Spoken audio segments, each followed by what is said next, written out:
So what are the symptoms a patient faces when he has gallstones?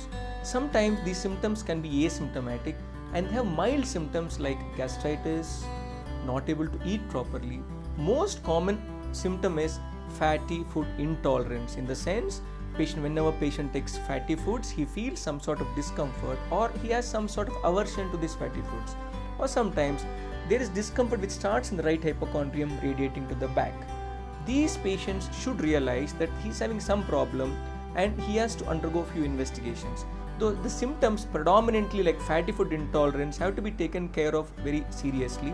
Sometimes whenever these stones have some sort of slippage, patient can have severe excruciating pain after taking some sort of heavy meal, some sort of oily meal or fatty meal, with the pain radiating to the back. So this sort of, whenever the patient has the discomfort when taking fatty meals or pain after taking a fatty meal, or sometimes some people have a lot of belchings and discomfort after taking this some sort of fatty foods. That is the reason when patient has these symptoms, he has to go back and evaluate what are the case of symptoms. Most of the patients take antacid drugs or anti-acidity drugs thinking that the pain is because of acidity.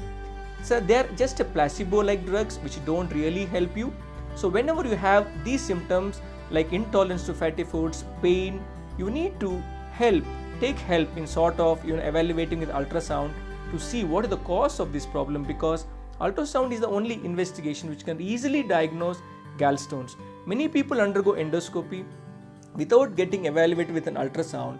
That is the time when you can miss gallstones and you end up having complications like jaundice and severe pain or like with pancreatitis and all these problems. So whenever you have a intolerance to fatty foods, right hypochondrial pain radiating to the back, belching symptoms, you need to think of gallstones.